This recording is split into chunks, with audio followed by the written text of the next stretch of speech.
Hey guys, today I'll show you a horror thriller TV series named The Twilight Zone, 1985, Season 1, Part 1. Spoilers ahead, watch out and take care. The first story begins with Peter being about to call his girlfriend to meet for a drink when he dialed his home number by accident. Just as he was about to hang up, a man's voice came through the receiver. Peter quickly apologized, saying he had dialed the wrong number and told him the number he wanted to connect. But the man replied this was his exact number. Peter's expression grew serious. It was impossible for phone numbers in the same area to repeat. The man seemed to clearly know his own number and then asked who he was. Peter told the man his name and asked him who he was. The man replied he was Peter too. Apparently, this man was Peter's alter ego. Peter thought it was some kind of prank, but when he mentioned a catchphrase, the alter ego said it at the same time. Both of them were stunned that the other could respond. Peter couldn't believe it. He was clearly in a bar, so how could he be at home? The alter ego was equally confused. Peter asked about his father's occupation, and the alter ego remembered that years ago, his father had been a firefighter, but after retiring, he worked at a supermarket. Peter still didn't believe it. This had to be some kind of hallucination. Before the alter ego could respond, Peter hung up. He didn't want to stay in the bar any longer. He rushed to a public phone booth, dropped in a coin, dialed the number, and prayed it wouldn't pick up. When the voice on the other end sounded familiar, Peter started to tremble. Even though he didn't want to believe in this bizarre situation, the evidence was right in front of him. There was another Peter in the world, and no matter how this had happened, Peter was determined to get rid of him. The alter ego urged him to stay calm, saying this wasn't an ordinary matter, but Peter didn't care what was happening. He just wanted to go home. The alter ego talked about a theory. Two identical objects could exist in the same space, but not at the same time. Peter, furious, hung up the phone. After a moment of thought, he dialed again. This time, the alter ego answered. If everything was true, they could both exist but not both lead. They could live happily apart, with no need to fight for survival. Maybe Peter could deceive others, but not the alter ego. He told Peter that he couldn't live a happy life alone since he hated sharing, and he never cared about the smell in the room. So the alter ego thought he would change things. But Peter angrily declared that if only one of them could survive, it would be him. The alter ego didn't care. Peter was locked out in the cold, while the alter ego could continue living and working inside. Peter suddenly realized he was trapped. Peter said if the alter ego stepped out, he would rush in and call the police, saying an imposter was trying to break into his house. With that, Peter hung up. The next day, Peter transferred his funds to another bank. He also vented his frustration at the grocery store and a hotel room, cutting off his food supply entirely. He crossed out the last note in his notebook. Peter called home and learned that the alter ego was doing well. Peter smugly shared his entire plan. The bank account had been moved, and no more groceries would be delivered. If the alter ego went out to buy food, Peter would return home immediately. But Peter was too late. The alter ego had already gone out and stocked up on supplies to last a month, all thanks to the 200 hidden at home. Peter wanted to slap himself. Why had he hidden money at home? The alter ego thought of a novel, realizing the story was now happening to him. A small part of his body seemed to have gotten lost, but it didn't matter. He was doing fine without Peter. Peter countered, claiming it must have been something that escaped his body after the photo was taken. The alter ego no longer dwelled on the cause. His mother had called him in the morning. He knew that last time, when Peter visited her in the hospital, he had lied, saying he was leaving early, leaving her alone in the ward. So, the alter ego gave her the home phone number. His mother had forgiven everything Peter had done and just wanted to share the little time she had left. Not only did the alter ego not refuse, but he also arranged for his mother to come live with him. Peter couldn't hold back. He didn't want to care for his mother in New York. He had his own life to live. The alter ego, rarely showing anger, told Peter not to worry. He would take care of his mother's life from now on. Peter angrily threw the phone aside. His mother was coming. How was he supposed to live? On the third day, heavy rain poured down. Sitting by the fireplace, the alter ego felt something. He pulled back the curtain and looked outside. Peter was down there, standing helplessly in the rain, staring up. Moments later, the phone rang again. The alter ego had been waiting for this call. Peter's defiance had faded. He now spoke with a tone of desperation. He said, "Everyone has the right to live." The alter ego couldn't help but laugh, saying Peter had never cared about others, not even once. Peter tried to explain, but the alter ego cut him off. He pointed out that Peter had accepted bribes from a supplier and used his position to spread propaganda. Innocent people were tricked into addiction and lost everything. Peter defended himself. He had to survive, and no one was forced. If the alter ego had been in his place, he would have done the same.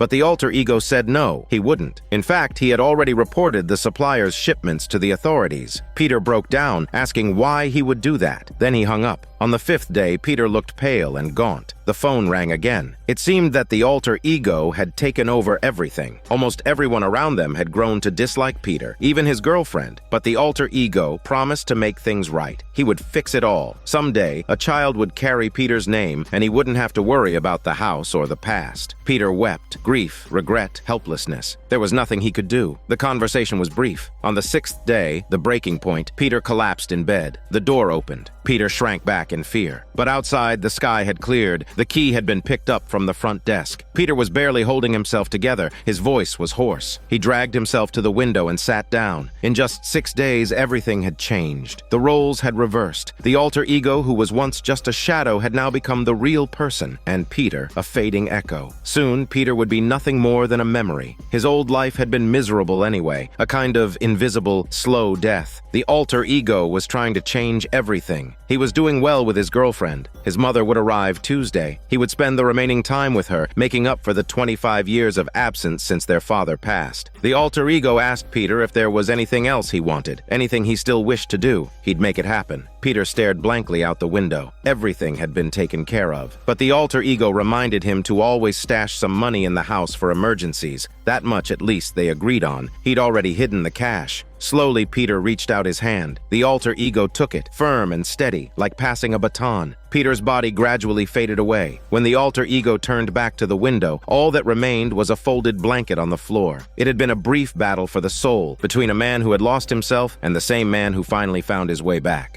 The second story begins in an ordinary American household where Penny was jolted awake by a prank alarm clock set by one of her mischievous kids, kicking off another day of hectic housewife life. Barbecue and coffee were the usual routine. The radio played a decent tune, the oven beeped sharply, her daughters started their usual bickering, and one of them showed up with some rubber snake she'd found who knows where. The phone rang, the dog barked, and chaos swirled around. While Penny answered the phone, her husband was already complaining about sand in his shoes, courtesy of some tiny troublemaker. As soon as she hung up, the washer went into full earthquake mode. After much pleading, her husband finally got up to fix it. Penny turned back to flip the meat on the grill and got scared half to death by the snake, obviously another one of the kids' masterpieces. All the clatter, the yelling, the barking, the beeping was deafening. Penny's head was about to explode. She couldn't help but think how wonderful it would be if life could just quiet down. After breakfast, Penny stepped outside to tend the garden. Of course, her noisy neighbor was already at it again. As she dug through the soil, her fingers brushed against something hard. Brushing off the dirt, she uncovered a small bundle wrapped in white cloth. Inside was a strange pendant. It fit perfectly around her neck, and something about her changed. Later, while shopping with the kids, one of her daughters whined about wanting snacks. Penny said no. The girl stormed off in protest. When Penny rushed after her, she accidentally crashed into someone, sending a tower of canned goods tumbling to the floor with a thunderous crash. Her eardrums nearly split. Back home, nothing had changed. The two daughters were still at each other's throats. One girl knocked over the milk. Penny rushed to clean it up. Her husband came over, reminding her to sew a button. He had to get to work soon. The whole house was driving her nuts. Penny was caught in the crossfire and finally snapped. She yelled, and then silence. Everyone froze, motionless. Penny stared, stunned. She waved her hand in front of her husband's face. Nothing. She asked questions. No reply. Except for her, everything had stopped. A slow smile spread across her face. Her wish had come true. It had to be the pendant. She experimented, ordered them to talk, and the world resumed. But every time she uttered quiet, it would all stop again. Even after removing the pendant, the freezing effect stayed, though she could no longer control it. Whatever its origin, the pendant had given Penny something she hadn't had in years: peace.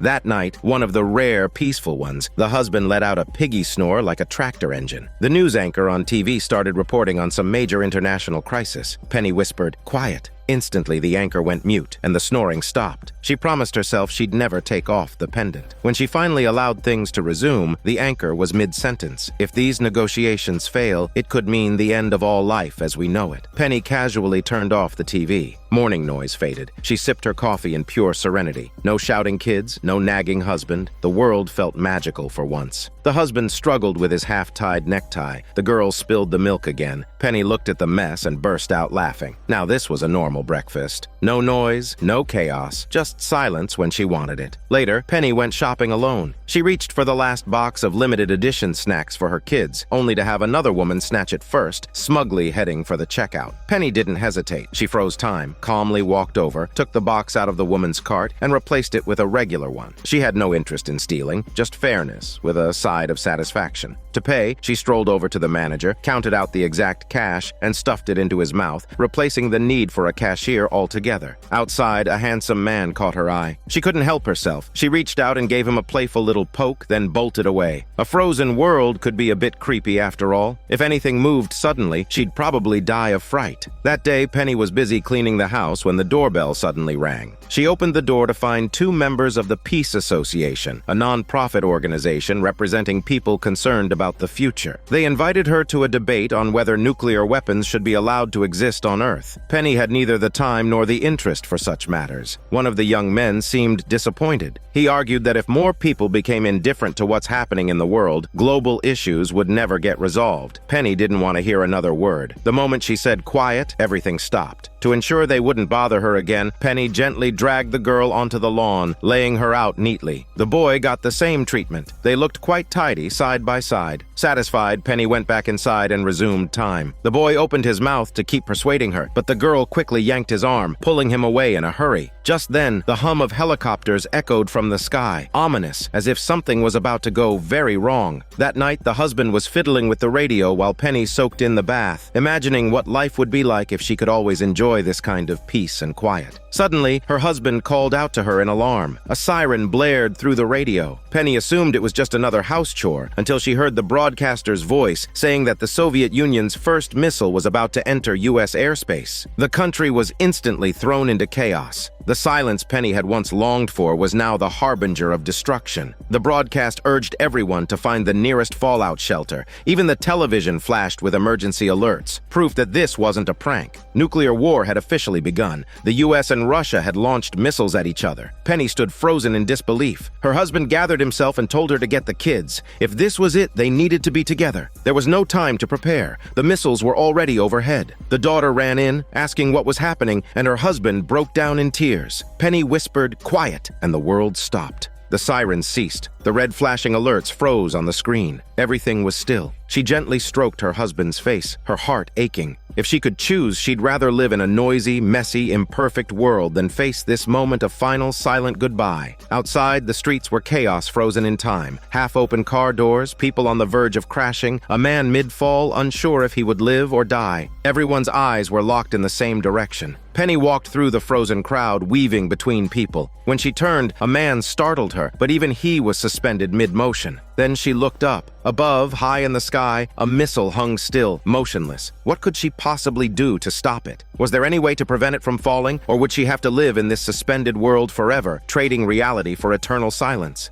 The third story begins with a salesman, Bill, who had been memorizing medical terminology for new equipment, as his company had asked him to learn 67 new products within a week. He was pushing himself for the sake of both his performance at work and his family. His wife, Casey, had just finished making breakfast and touched their son's forehead. He still hadn't improved since his fever 2 days ago. The doctor in charge was out of town, and the temporary doctor was absolutely useless. Bill laughed and asked if that was really a name for the temporary doctor. Casey, puzzled, asked what was so funny. Bill didn't pay attention to the odd name and reminded her that he had to go to work. He was going to be late. As he reached the car, he bumped into his neighbor whose daughter had received 9 college acceptance letters the night before. Bill raised his eyebrows in surprise, but the neighbor shrugged and said that's not much for an encyclopedia. Everything he says is disconnected, one thing after another. Bill just assumed he was joking. At the office, Bill continued to study his list of terms. 2 newcomers approached, mocking his old memory. Bill just smiled and said nothing. An elderly man behind him offered some encouragement. They may learn more slowly, but with time, they gain the knowledge, the mayo that builds up over time. Just then, the phone rang. Bill's colleague quickly answered, apologizing that today is their 17th wedding anniversary and they're throwing stones, so they should talk next time. Bill furrowed his brows and asked what he meant by throwing stones. The colleague replied, it's 17 years of celebrating. Before Bill could respond, the colleague hung up. It was now lunchtime, and Bill was about to head home when he ran into his friend, who asked if the older guy could give him some advice. He had a date soon and had no idea where to take her for dinosaur. Bill was confused, asking if he was taking her to eat dinosaur. The friend nodded seriously, saying every date included eating dinosaurs. Bill was furious, wondering why he would call lunch dinosaur. The friend, not finding any helpful suggestions from Bill, went to ask others, leaving Bill bewildered. When Bill arrived home, Casey was preparing lunch. Just as he was about to mention the strange events of the day, Casey interrupted him, saying their son's cold had gotten worse. His nose was completely blocked, and he hadn't even touched the dinosaur that was brought to him. Bill froze in horror, eyes wide, and then quickly checked if she had really said dinosaur. Casey was puzzled, asking what was wrong with the word dinosaur. It was their son's favorite tuna, but why was it being used to replace the word lunch? Casey couldn't understand what dinosaur had to do with lunch. Bill shouted, "It's not called dinosaur, it's lunch." Casey, confused, asked, "What does lunch have to do with anything right now?" Bill, growing angrier, asked what the word lunch meant. Frightened, Casey hesitated and said, "Lunch is a color, like a pale red." Bill realized he might be overreacting. He quickly rushed upstairs to check on his son. He had just covered his son with a blanket when he heard Casey's voice from downstairs saying, "The dinosaur's ready." Bill gasped in shock. This was getting more and more bizarre, and it was escalating. At the office, when Bill returned, his colleagues were talking about how the earlier colleague had leaked the Giants' lineup, but at least they'd made a successful luggage strike. Bill accidentally bumped into a man who casually said the words made no sense at all. A woman handed him a hinge, and when he opened it, it had the words "Salesman Hinge Thunder." How had his name become like this?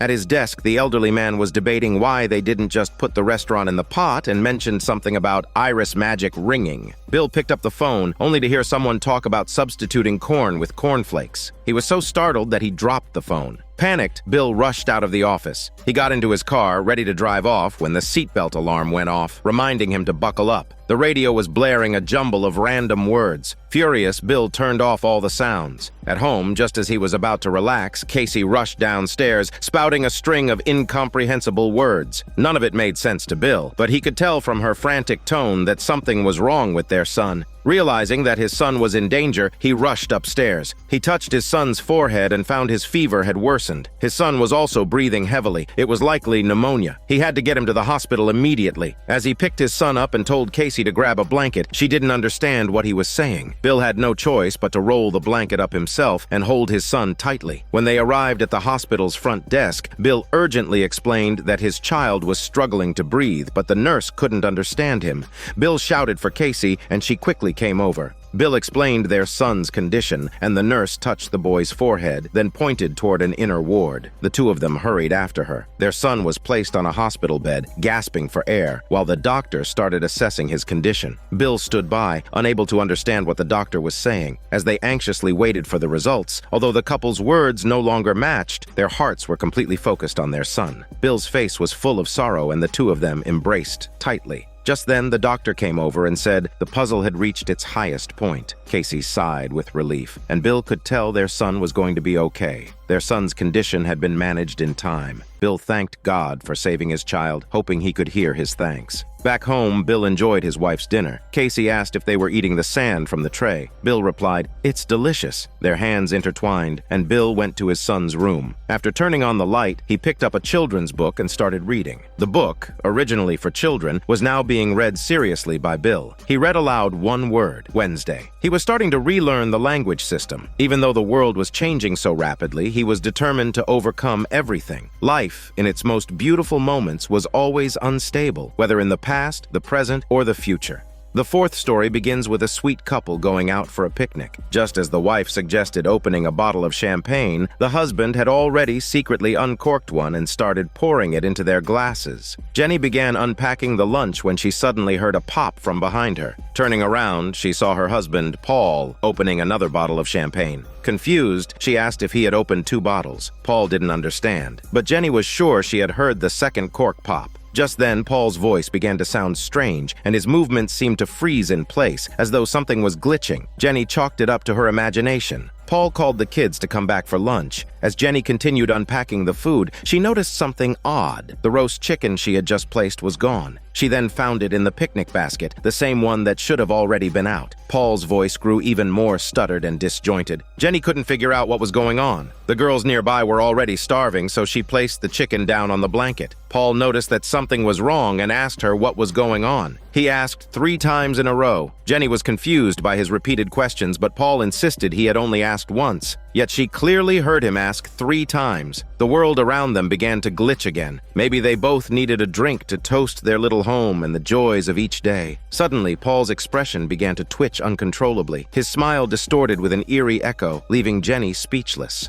When the girls asked for drinks, too, everything returned to normal. Jenny tried to lie down and rest for a bit, but then she heard the same conversation about needing drinks. Paul moved in slow motion as he retrieved drinks from the basket, and when Jenny turned around, there he was again, raising his glass to toast their lovely little home. This moment had already happened. Jenny was on the verge of breaking down as Paul kept repeating the same toast. She couldn't take it anymore and covered her head in agony. After an incredibly shrill scream, the park vanished. Jenny now had a neural device attached to her head, and she winced in pain, holding her ears. Slowly, she opened her eyes. As she looked around, she saw other people in similar chairs, all hooked up to strange machines. The screen ahead displayed 3 bizarre images, and the entire room was filled with people like her. A voice came over the intercom explaining that due to system issues, some devices had malfunctioned and would be delayed for a few minutes. Technicians were working on fixing them. Jenny turned around, her jaw dropping. The massive building was filled with countless machines she had never seen before. Everything felt alien and unfamiliar. Workers hurried down the hallways and red warning lights flickered on the walls. Jenny grabbed one of the workers and demanded to know where she was.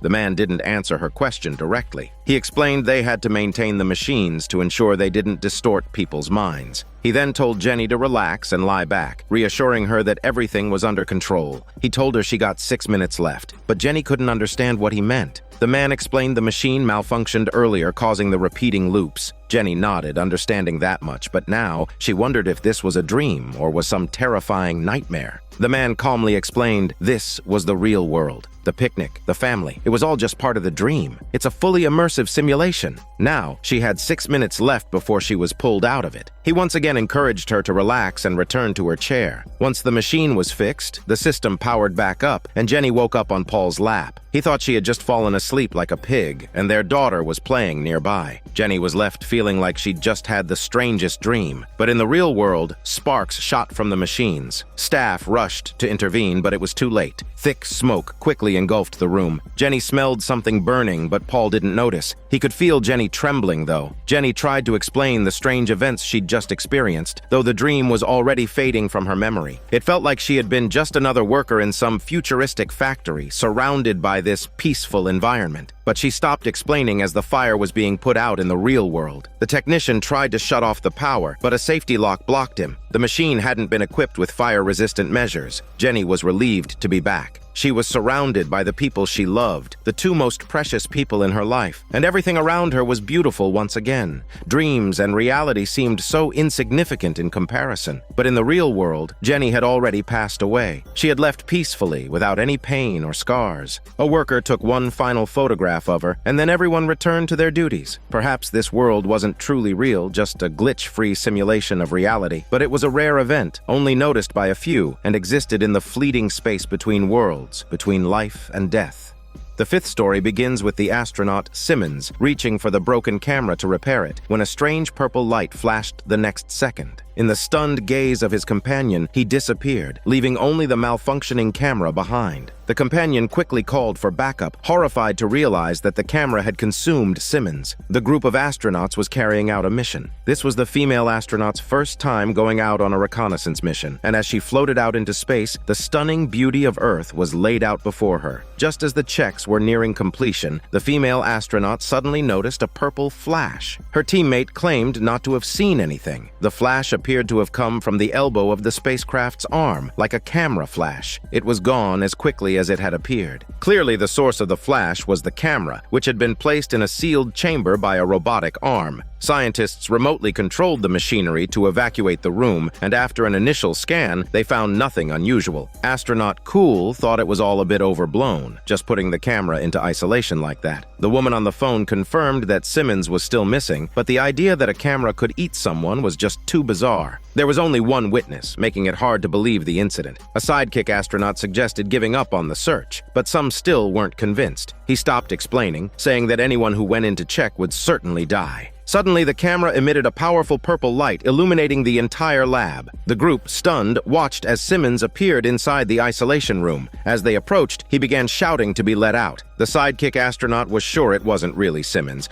What's more, the isolation room had no way to enter. Cool stared at Simmons inside the room, unable to see any difference. Then they noticed that the camera on the table was missing. As Cool considered switching positions to observe, the chief scientist walked in. Simmons kept shouting to be let out. Cool explained what had happened, and the isolation room's footage was pulled up. The screen revealed the camera transforming into Simmons after the flash of light. Finally, the group believed the sidekick astronaut's explanation. This must be some kind of chameleon-like entity capable of transformation. The chief scientist stepped forward and asked for basic details. Simmons correctly recited his name and employee number. The chief scientist then asked how he had gotten inside. Simmons screamed for them to let him out. Just as he finished shouting, Simmons was bathed in a purple light. When the blinding light faded, he had transformed into his wife, continuously begging them to release Simmons. The chief scientist speculated that it might be some kind of illusion. The assistant made a call to confirm, while Cool, excited by the situation, became nearly giddy, fascinated by the organic transformation happening right before their eyes. This was a species unlike anything ever seen, but the chief scientist was reluctant to draw conclusions so quickly, still unsure whether this was an alien life form. The assistant hung up the phone and glanced inside. Simmons' wife was at home, which meant the person in the isolation room couldn't be her. The assistant then turned on the microphone and said they could let Simmons out, but he wasn't actually in the isolation room. This statement left Simmons' wife confused. The flaw was exposed right then. A purple light appeared on the figure again, and after a blinding flash, it transformed back into Simmons, shouting to be let out.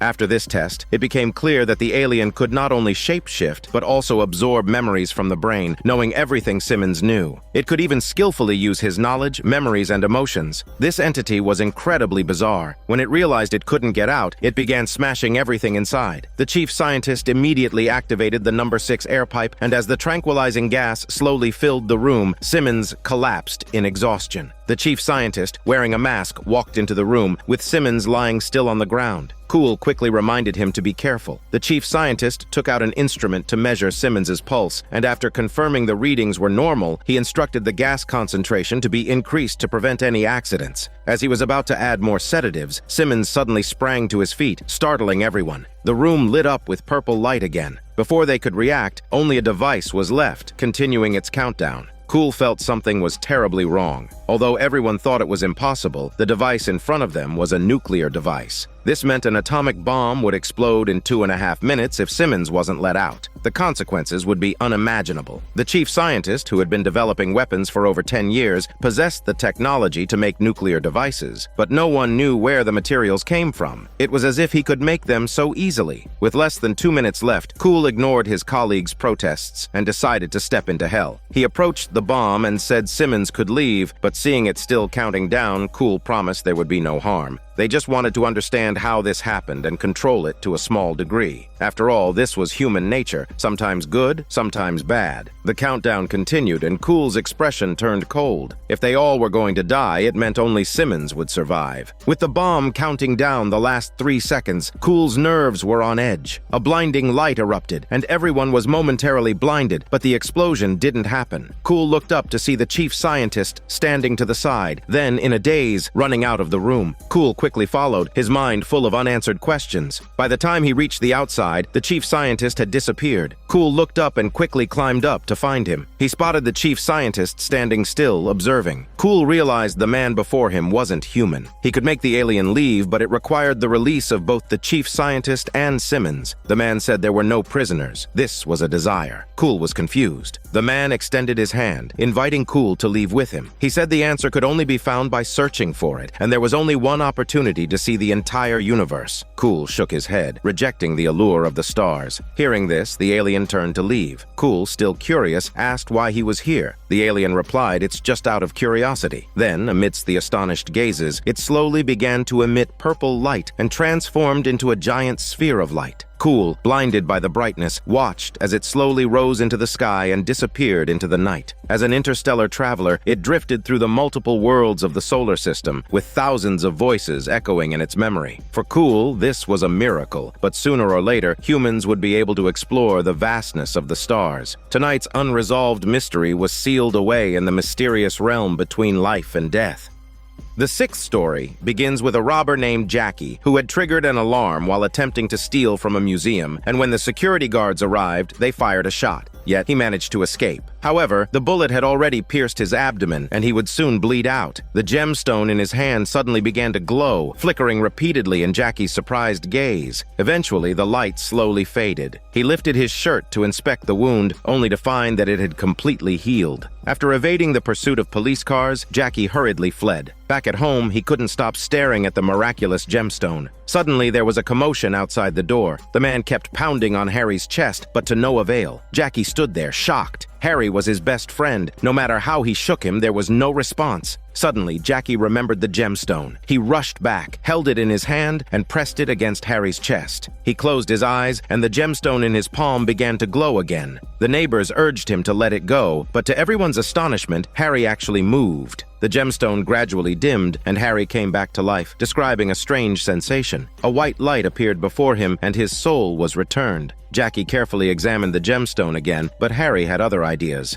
The two of them founded a church and began offering help to everyone. The small venue was packed with people. Jackie took on the role of a pure white angel. A girl, paralyzed from the waist down in a car accident 3 years ago, had never found the driver responsible. Jackie firmly believed the driver would face divine judgment, and he promised everyone he would perform another walking miracle. He placed his palm on the girl's legs, speaking of her tragic ordeal, while the gemstone in his palm gradually lit up. When he finished his prayers, he quickly helped the girl stand up, her paralyzed legs completely healed. The room erupted in applause. Harry took the stage to thank everyone for attending. With the event over, their fame skyrocketed in just a few weeks, and the donations to the church continued to pour in. Jackie was genuinely happy for the children he had helped heal, while Harry only cared about the numbers in the ledger. In the coming week, they would be featured on satellite TV, which would open up 55 new markets, meaning more donations. Jackie suggested extending the program to help more people, but Harry immediately shook his head. A longer show would affect their profit margins.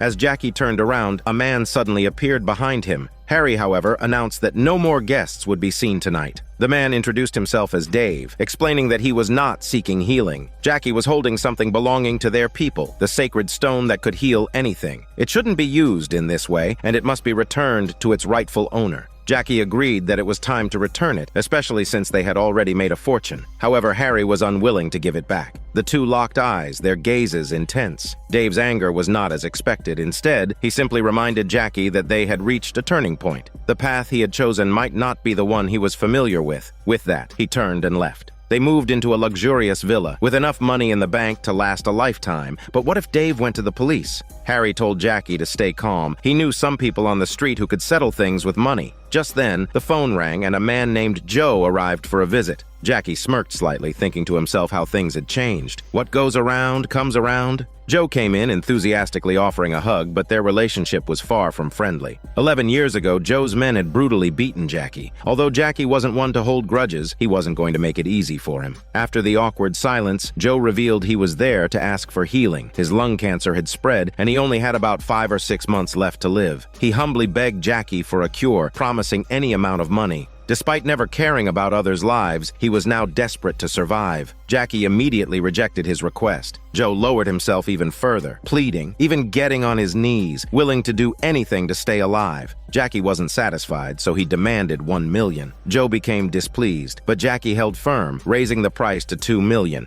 At this point, Joe no longer cared about money, he just wanted to live. He coughed violently and begged for immediate help. Jackie moved toward him, pressing his hand to Joe's chest while holding the sacred stone in his other hand. He closed his eyes and began to focus, but this time, the stone didn't glow. He tried intensifying his mental focus, but the stone still didn't activate. Seeing that the healing had failed, Jackie rushed out and Joe started shouting angrily. Harry quickly followed him. Outside, a crowd had gathered at the theater entrance. Jackie made his way to the backstage area, urgently saying they needed to find someone to try the stone before the TV appearance. Harry went straight to the stage and selected a boy who had been deaf from birth. Jackie was eager to see if the sacred stone still had any power. After learning about the boy's condition, he placed his hands beside the boy's ears, but no matter how hard he tried, nothing happened. The stone's ability was truly gone. Jackie couldn't focus on the show that was starting in 5 minutes. They couldn't go on air with this. Just as his frustration grew, Dave appeared behind him. Jackie asked if Dave had done something to the stone. Dave explained that the stone's power hadn't disappeared. The condition for permanent healing was that the wish must not be selfish. Right now, Jackie didn't care about the people he was healing, so he would face the consequences. Jackie's eyes widened in agony as blood began to seep from his abdomen, the bullet wound from before the healing. Struggling to stay upright, he begged Harry to help heal him, but Harry remained indifferent, showing no concern despite Jackie's pleas. As he had said before, the money in the bank was enough for a lifetime. Jackie stared in disbelief. He collapsed beside a trash bin, quickly losing blood and preparing to die. Suddenly, he looked up to find the boy standing in front of him watching him. Jackie opened his palm to reveal the sacred stone and gently guided the boy closer to his wound. With sincere eyes and a pure heart, he activated the healing. The stone shone brightly. Jackie's painful expression faded as the wound healed completely. The stone began to dim once again. Then Dave's voice echoed from nearby. Jackie said he had learned a lot from the experience. Dave nodded, pleased. Jackie took the stone and used it to heal the boy. This time the request wasn't selfish, and the boy was cured, hearing the world for the first time. Jackie returned the stone to its rightful owner, and Dave led the boy back to his mother. Jackie, now a different person, walked out of the church. He was no longer his former self. He had understood the true mystery. One cannot heal what they don't value, not even in the world between life and death.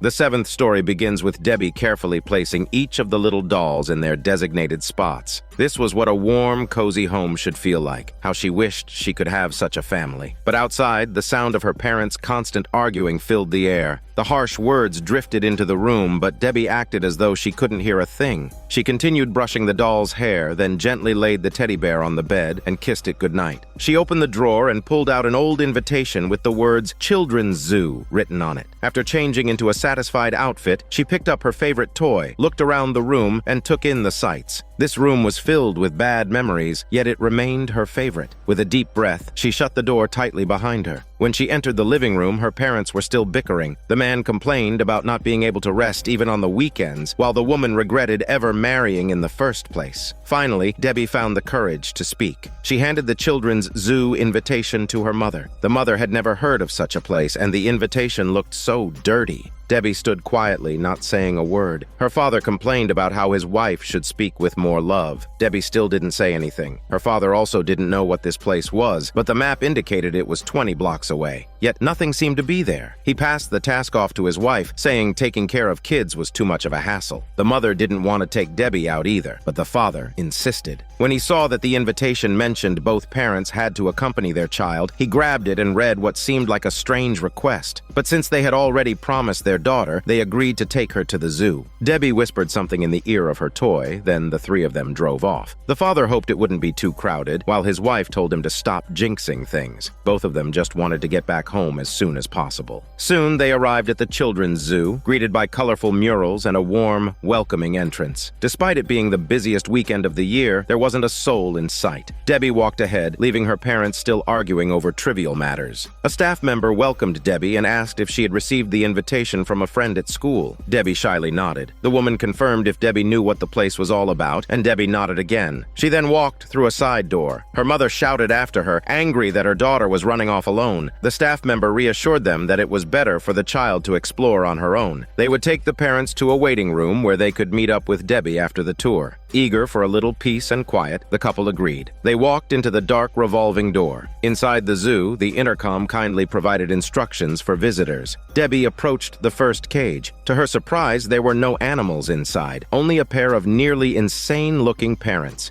The man told Debbie to press the button next to the cage. She did, and a clear voice from the speaker told her to choose them to be her parents. They promise they'll be good parents, and they just want to leave here. Debbie immediately turned and walked away while the woman inside the cage broke down into tears. In the next cage was another couple. The woman had a cheerful smile on her face and quickly pointed to the switch. Debbie pressed the button, and the man angrily shouted at her to tell the people running this damn place to let them out. They need to leave within 2 minutes, or they'll destroy this hellhole themselves. But no matter how harsh their words were, as long as Debbie didn't make a choice, they couldn't leave. Debbie moved on to cage number 1262, where she found a couple asleep inside. She had no choice but to go to the next cage. The woman, noticing a child had arrived, immediately reminded her husband to get ready. Debbie pressed the red button, and the couple forced their sweetest smiles, saying warm words that tugged at the heart. However, Debbie didn't seem interested in responding. They eagerly expressed their desire to become her new parents. The woman mentioned she was a great cook, able to make anything from cookies to chocolates. Their excitement was hard to conceal as they painted a picture of endless treats: cake for breakfast, ice cream for lunch, and hamburgers for dinner, anything as long as they could be Debbie's parents.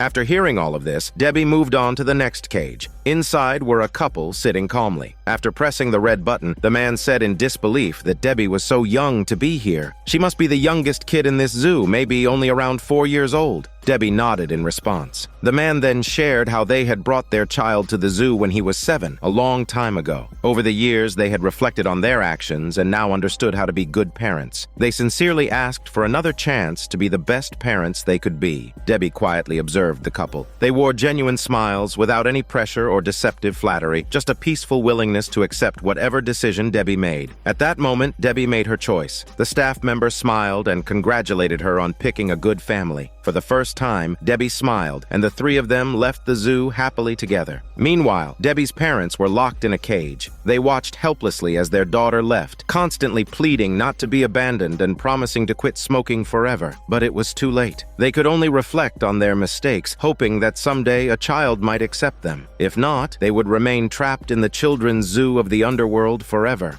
The 8th story begins with Bob, a white-collar worker with a serious drinking problem who had just closed a $150,000 deal, earning a 10% commission. Tonight was his celebration with colleagues, and the table was filled with various types of alcohol. Everyone congratulated Bob on landing the deal. Bob stepped aside to check in with his wife and promised to leave after one last drink. But of course, that one last drink turned into several. One female colleague even offered to drive him home, but he had too much to drink and started causing a scene. A male colleague noticed and put the car keys on the table. However, Bob, in his drunken state, decided to drive himself home. He was adjusting the music in his car when suddenly a blinding white light flashed before him. By the time he realized what was happening, it was too late. His car slammed into a wrecked vehicle ahead. He woke up from the unconsciousness, his head severely injured from the impact, cursing the idiot who let him do it. Suddenly, Bob noticed a bar named Kentucky ahead and figured he should go in for a drink. He opened the door and found the place bustling with energy, yet outside there wasn't a single car in sight. Was everyone walking here? He walked in and noticed a strange man sitting in the corner, bathed in eerie white light. Bob glanced at him but didn't think much of it, then walked up to the bar and ordered a whiskey. Only alcohol could numb the pain in his head. But when he lowered his handkerchief, he was shocked to find that the blood on his scalp was gone. Before Bob could process this, he was interrupted. Someone had mocked a man's chicken muscles, and the two immediately began an arm wrestling match. Bob watched with interest. The contest started and the two struggled against each other, neither giving way. But Randy, the man Bob was watching, seemed to be gaining the upper hand. The other man put all his strength into it, but Bob was fascinated and didn't notice the woman beside him watching with an intense gaze. Randy powered through and won. Bob thought the other man was too weak, and after hearing his angered challenge, he got up, ready to take over. Even the bartender encouraged Bob to give it a try. Bob, fueled by alcohol, was confident that Randy, undefeated until now, would finally lose to him. As the match began, the strange man from earlier walked over and stared at Bob intently. Without thinking, Bob gave a strong push, and the bartender flashed a weird smile as Randy's arm was forced down. Bob unexpectedly won the match, and the crowd cheered loudly. He went back to the bar to keep drinking, but the bartender raised his glass, toasting to the future owner of Kentucky Tavern. Bob thought this place was a real gem. The bartender told him the bar was for sale and that it was practically made for him. Just as Bob wondered how the bartender knew his name, Randy invited him for another drink, and Bob stopped thinking about it. Bob walked behind the bar, flipped all the switches, and began pouring drinks. Tonight, everything would be on him. The scene felt incredibly welcoming, and everyone soaked in the festive atmosphere. Bob was now intrigued by the bar. When he found out the asking price was $16,000, he thought it was a bit steep and wondered why the bartender was selling. The bar didn't seem like it had been open for long. The bartender said he just wanted to explore new places and that if Bob had the chance, he should seize it. Bob thought he would discuss it with his wife tomorrow, but the bartender cut him off, saying the offer was only good for tonight. The tavern was doing so well, it was hard to pass up. $16,000 wasn't a small amount, but Bob liked the stubborn bartender. The tavern didn't entertain any haggling, yet Bob only had $15,900. The strange man spoke up and asked if he really wanted to buy it. Bob confirmed, but asked what it had to do with him. The man simply said he didn't want Bob to miss out on the deal. He then placed $100 on the table, and before Bob could even respond, turned and left. Bob handed all his money to the bartender and officially became the new owner of the tavern, praising it endlessly. It was perfect. He could drink as much as he wanted. The bartender raised his glass, smiling, but suddenly the music stopped and everything became eerily silent. Everyone's eyes were on Bob. He started acting drunk again, but no one responded to anything he said. He tried to use the jukebox, but it didn't work. Everyone seemed to understand something Bob didn't. He then noticed the text on the jukebox, "May there be no beer in heaven." Bob didn't understand what was happening. He no longer wanted to drink with them and figured, well, he owned the tavern now and could enjoy all the good times. When he tried to play pool, he ended up passing out on the table. The bartender smiled as he spilled the drink on the floor, and the others slowly surrounded him. The next morning, Bob was awakened by sunlight streaming through the windows. Everything around him was covered in dust, as if no one had been there for a long time. He looked outside and saw police officers efficiently moving tow trucks. Bob turned around, startled by the sudden appearance of the man. The strange man asked if he understood what was happening. Bob realized he had lost his car but bought the bar, but the reality was far different from what he'd imagined. The man pointed to a woman by the ambulance. Bob had seen her the night before. She was the man's wife. Bob still didn't understand, so the man shouted in anger, saying he pushed him off the road. Bob thought it was about that $100 he had put on the table and figured he could pay it back later, but this was something he could never repay. They both looked outside again, where a bloodied man was being loaded into the ambulance, covered with a white sheet. Bob quickly turned around, only to find the man was gone. He nervously scanned the room, wanting to leave, but all the exits were sealed with wooden boards. Then he saw himself on a stretcher, his eyes widening in shock. No matter how much he shouted, no one could hear him. The place had once been a thriving tavern, but now it was abandoned, and now it was his. Bob was the only owner and customer, but every bottle was empty, and the tavern had become a hell full of unending wails. The bartender suddenly appeared in the mirror, laughing maniacally, surrounded by nothing but dust and cobwebs. Bob was now forever trapped in the Kentucky Tavern, located in the supernatural realm. The 9th story begins with a frustrated man kicking over a trash can. His girlfriend, Carol, was about to land her dream job, but she hadn't considered their future together. The man didn't want her to give up the job. It was just that they were already at the age to settle down. Why not start a family first and have a few kids? Carol didn't want to miss out on their children's childhood. With her photography career, she would be constantly traveling for work. It wasn't until the man broke down that Carol promised she would make a decision in 2 days. That day, she went to the zoo to take some photos. With years of experience, she knew how to balance light and shadow. Her lens suddenly caught sight of a busy mother. Watching this warm scene, she realized it was time to make her choice. A boy suddenly appeared and waved at Carol. She smiled and walked over to ask his name, but the boy simply told her to guess. Carol casually said, "How about Kenny?" The boy was surprised because she guessed it right. Carol couldn't believe it, wondering if he was sent by the photography agency. Kenny didn't answer, but confirmed that he was indeed sent there. He then invited Carol to see the elephants. After she agreed, he skated away on his skateboard. Carol quickly followed him. The elephants were shaking their heads, and the two of them took pictures from afar. Carol guided Kenny on how to strike good poses.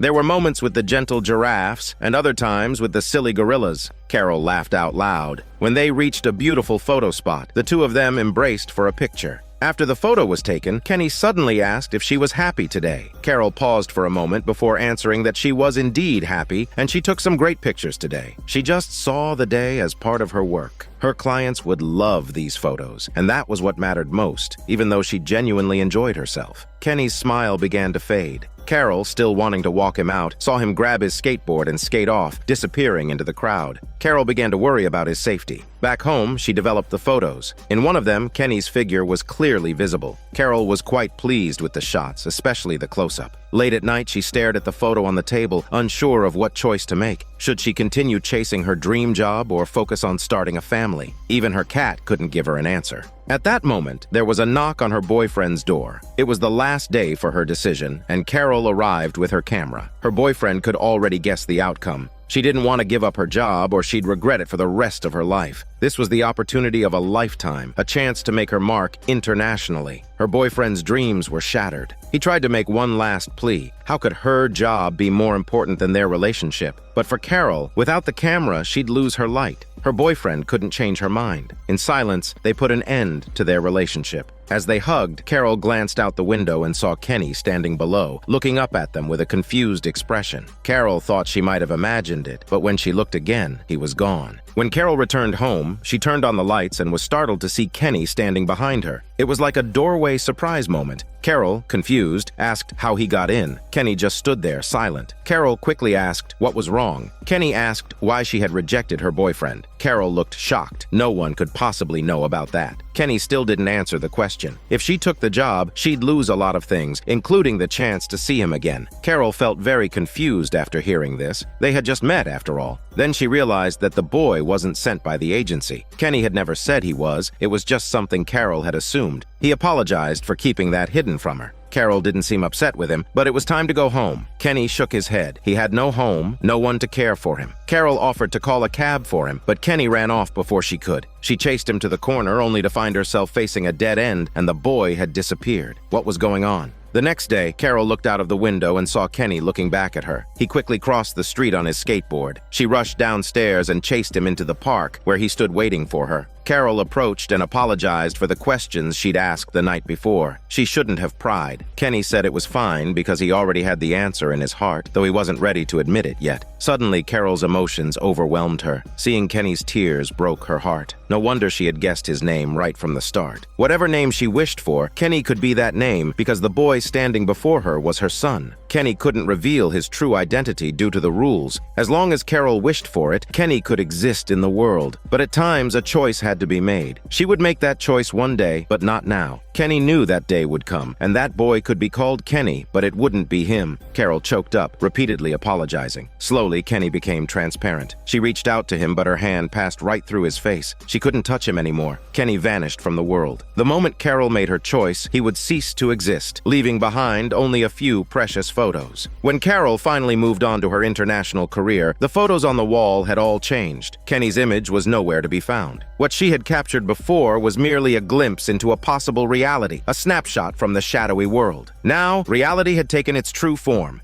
The 10th story begins with a woman named Janice accidentally knocking over an oil lamp. Confused, she picked it up and blew the dust off the top. Written on the surface were the words encouraging her to rub it, and her dreams will come true. It also mentioned that under certain circumstances, wishes could be granted. Janice thought it was just a toy, but her friend told her not to hesitate. Maybe it was really a magic lamp. As a matter of fact, Janice's life was dull, and her love life had no direction. Who would be foolish enough to rub a second-hand lamp from a flea market? But right now, she had nothing else to do. Janice rubbed the lamp quickly and suddenly, smoke poured out. Her friend stood there, bewildered. Janice found herself in an office where a manager named Mr. Brent immediately read out her name. Janice smiled broadly and went to shake his hand, then asked in confusion how she got here and where she was. Mr. Brent explained, "This is the inner sanctum of the magic lamp, and only those who have rubbed the lamp can come here." Janice's excitement grew. It was a lot different from what she had imagined. She wondered if it could really grant wishes. Mr. Brent confirmed it, saying each person was allowed 3 wishes. They were a service-oriented company, evolved from the old Aladdin tale into the Aladdin Corporation. With thousands of years of experience, many people have heard of them since childhood. Janice was convinced and immediately decided to wish for 10 million. Mr. Brent quickly typed in the amount and praised her for making such a smart choice. Janice felt proud of herself. She was so clever. Massive wealth should be her first wish. Next, she wished to be 10 years younger. Her second wish was for a personal transformation. When it came to her final wish, her smile suddenly disappeared, and she coldly said she wanted her ex-husband to be impotent. Mr. Brent asked if she wanted that long-term or short-term. Janice considered for a moment and chose short-term. About a year and a half should do. Mr. Brent typed in her request, commenting that it was interesting. The preliminary work was complete, but before her wishes could be granted, some paperwork had to be processed. Janice eagerly reached out to sign the forms, but was stopped. Mr. Brent said, in accordance with the Federal Disclosure Act, it's important to note that there are certain risks involved in the three-wish package. Janice, curious, asked what kind of risks. Mr. Brent explained that with 3 wishes, the first one usually goes smoothly, the second might be a bit off, and the third wish is often used to cancel the first 2.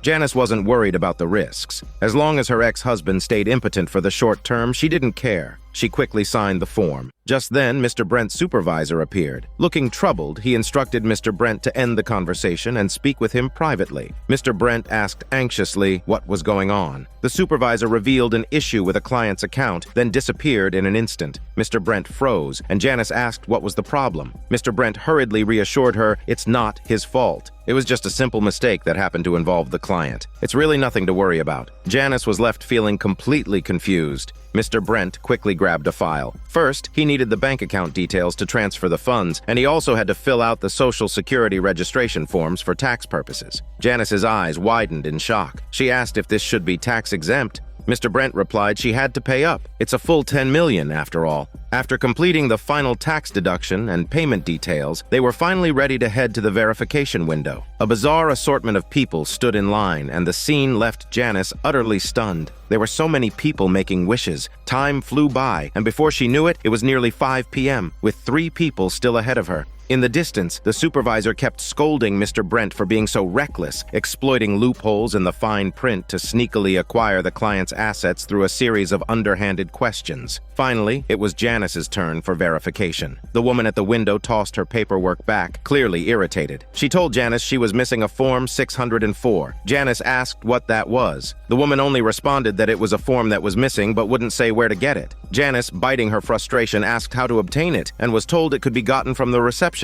When Janice pointed to Mr. Brent, the woman pretended not to recognize him because Mr. Brent was fired by the boss and disappeared from the company. Janice rushed forward, asking what happened. The supervisor explained Mr. Brent had been fired and he would be taking over her case. Janice's brief moment of relief was shattered when the closing bell rang. The supervisor said they would have to continue tomorrow. But what about the 604 form? Before she could protest, the supervisor vanished. She tried to find someone else to help, but all the employees simply put on their hats and disappeared, leaving for the day. Janice lost her patience, muttering that she wished she'd never come to this awful place, her frustration boiling over. In the blink of an eye, she was teleported away. Time rewound to when she hadn't picked up the lamp. Janice scolded her friend, telling her not to keep thinking about men and to visit the second-hand market more often. The friend half-heartedly agreed. This time, Janice didn't mention the magic lamp. She simply picked up a glass, stared at it for a moment, and suddenly felt bored. She and her friend turned to leave, realizing that they could still go on with their lives without the lamp. 3 wishes weren't always a blessing. Trouble followed wherever it went. Just wishing for something didn't guarantee you'd get it, and there was no such thing as a wish without risk. Unexpected things always happened. The magic lamp would continue to exist, waiting for the next person to rub it, who would then step into the familiar, haunting world of the supernatural. The 11th story begins with Paul having a warm and loving family. He hadn't even gotten out of bed yet when his daughter, Kathy, had already made breakfast, even adjusting his tie and thoughtfully preparing a birthday gift for him. Paul was deeply moved. When he opened the wrapping, he found a leather wallet. It was a gift handmade by Kathy in her craft class. Paul had never received such a beautiful gift. Inside the wallet was a picture of the 3 of them, but now only 2 remained. Even though Kathy was exceptionally well-behaved and thoughtful, she was still just a child. She wished she could shrink down and curl up in her father's pocket so she could spend more time with him. Paul picked up his daughter and gently explained that there was no magic to make her shrink. He still had to go to work to earn a living, and Kathy needed to go to school. Both of them wanted to move on from the shadow of the family loss, but sweet moments are always fleeting. Paul was in the car, talking about their plans for Sunday. They could go on a drive, maybe even go camping and grill some fish. Suddenly, a boy on a stunt bike zoomed out in front of them. Paul swerved the wheel to avoid him, but the car crashed into a vehicle parked on the side of the road. The boy looked guilty, and Kathy was lying in a hospital room. If Paul had turned right instead of left, or if he had braked sooner, maybe things wouldn't have turned out this way. But of course, that's just ifs. Kathy was still in critical condition, her breathing weakening. They had barely managed to save her last night. Paul clung to the hope that there might be a chance for her, but the doctor bowed his head, remaining silent. His wife had passed away just a year ago, and if something happened to Kathy, Paul couldn't find the strength to live. The doctor quietly reassured him to stay calm and promised they would notify him immediately if anything changed. Paul's eyes were distant as he left the hospital. Just as he was about to open his car door, he suddenly saw a person standing on the roof. He focused and realized it was a little girl. A truck honked its horn behind him, and when he looked back, the girl was gone. Panicked, he rushed to the building and told the nun that a girl was on the roof. The nun asked if he was sure, saying there were no children left there. The orphanage had closed the day before, and all the children had left. There was no child on the roof. Paul was certain the girl hadn't fallen, but the nun insisted he check elsewhere or perhaps look at something else that might interest him. They could use the money to help children. Paul wasn't interested in buying anything. Just as he was about to leave, he noticed the swing was moving, and a girl was pointing at something wrapped in black cloth. When Paul looked back, the girl on the swing was gone. He rushed over to uncover the cloth and found a black wooden bed beneath it. He bought it for $100, then placed it in Kathy's room. After arranging everything, he left the room. He hadn't been asleep long when he felt something cold approaching. Paul suddenly woke with a start to see a pale, ghostly figure staring directly at him. The girl said she was looking for someone named Toby. Paul didn't understand who Toby was, but the girl only asked him to help find this person, though she didn't explain what exactly she was looking for. Suddenly, she seemed to sense something and looked up. Paul followed her gaze, but there was nothing there. The girl's sister scolded her for still being awake so late and told Paul to take her back to bed. He reached out slowly to touch her, but immediately pulled back. Her hand was ice cold. Finally, Paul took her hand and gently led her back to bed, promising to help her find Toby. The girl introduced herself as Sarah. Paul, moved by how sweet she was, tucked her into bed, softly wishing her good night. He sat in the chair beside her, waiting for her to fall asleep, but when he turned around, Sarah was gone. The next day, Paul arrived at the orphanage, only to find it completely emptied. Following the signs, he located a new orphanage. He still hoped to find the nun from yesterday, but was stopped and told she was in prayer and could not be disturbed. When he mentioned the bed and Sarah's name, the nun's expression changed instantly, and she quickly found the nun from the day before. It's revealed that Sarah had passed away before Paul was even born. Her parents died in a car accident, and Sarah spent most of her life in the orphanage. She eventually succumbed to tuberculosis, with the nun staying by her side until the end. Since then, no child would sleep in that bed. The nun retrieved a doll from a box, explaining this is Toby. Paul wanted to take it with him, but the nun stopped him. Toby was the most important keepsake, but Paul had promised Sarah that he would help her find it. The nun looked at him in shock. Paul explained what had happened the previous day. If God had not taken Sarah's soul, there must have been a reason for her spirit to remain. After hearing this, the nun handed Toby to him. Paul then rushed to the hospital, picked up Kathy, and despite the nurse's protests, took her home. Whatever happened next, he just wanted to be with his daughter for the last moments. By the time they got home, Kathy was lying on the wooden bed. Paul held Toby in his hands, clinging to a glimmer of hope. That night, the wooden bed started to rotate mysteriously. A beam of light shone on the child's innocent face, while Paul had fallen asleep in the chair. Toby fell to the floor. The next morning, Paul woke up, and Kathy still showed no signs of waking. Disheartened, he picked up Toby and went to the window, wondering if it had all been in vain. Suddenly, a voice came from behind him. Paul turned around in shock to see Kathy awake. He rushed over and kissed his daughter, relieved that God hadn't taken her away. Kathy looked up at him and asked if she could hold Toby. Paul's stunned expression was hard to hide, but he picked up the doll and placed it beside his daughter. Paul had found Toby for Sarah, and in return, Sarah had helped him bring Kathy back. This is Daniel CC Movie Channel. Stay safe and enjoy your day.